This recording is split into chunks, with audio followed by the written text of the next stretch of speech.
हर इंसान का सपना विधायक या मंत्री बनना नहीं होता। हर किसी का सपना चुनाव जीतना भी नहीं होता। कुछ नेताओं का सपना सिर्फ चुनाव के नाम पर आए पार्टी फंड को अपनी जेब में भरना होता है। चुनाव हार जाने का भी उन्हें कोई अफसोस नहीं होता, क्योंकि उनकी जेब में तब तक करोड़ों रुपए पहुंच चुके होते हैं। कुछ लोगों के लिए राजनीति सिर्फ धन कमाने का जरिया बन चुकी है।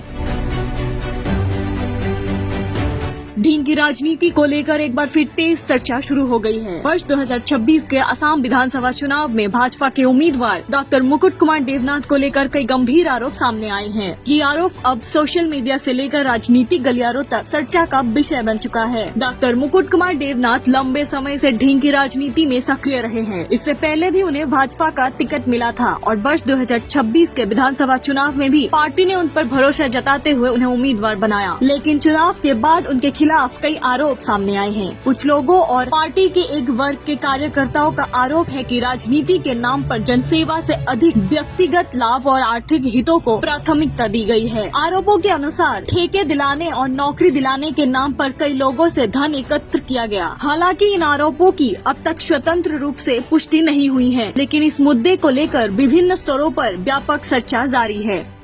इतना ही नहीं, कुछ संस्थाओं से जुड़े वित्तीय अनियमितताओं के आरोप भी लगाए गए हैं। सबसे गंभीर आरोप वर्ष 2026 के विधानसभा चुनाव के दौरान एकत्र किए गए पार्टी फंड को लेकर है। पार्टी के कुछ कार्यकर्ताओं का दावा है कि चुनावी गतिविधियों को लेके जुटाई गई राशि का सही तरीके से उपयोग नहीं किया गया। आरोप यह भी है कि उस धनराशि का अधिकांश हिस्सा व्यक्तिगत रूप से इस्तेमाल किया गया, जबकि चुनावी कार्यों पर केवल नाम मात्र खर्च किया गया। अब इस पूरे मामले को लेकर कई सवाल उठ रहे हैं। वर्ष 2026 के विधानसभा चुनाव के लिए एकत्र किया गया पार्टी फंड आखिर कहां खर्च हुआ? क्या उस धन का पूरा हिसाब पार्टी कार्यकर्ताओं या जनता के सामने रखा गया? यदि ये आरोप झूठे हैं, तो अब तक इनका स्पष्ट जवाब क्यों नहीं दिया गया? और यदि किसी प्रकार की अनियमितता हुई है, तो क्या इसकी निष्पक्ष जांच होगी? ये भी आरोप लगाया जा रहा है कि पार्टी फंड की राशि का बंटवारा राज्य नेतृत्व के कुछ लोगों के साथ किया गया और इसी के बल पर संबंधित भाजपा नेता प्रभावशाली बने हुए हैं।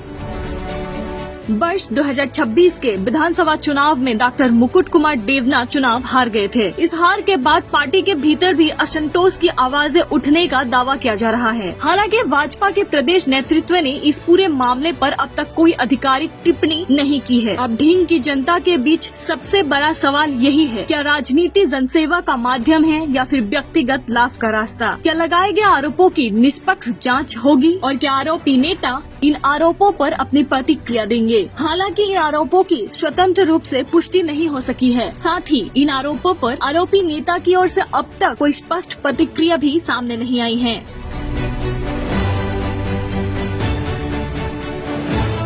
News desk report, news daily India digital.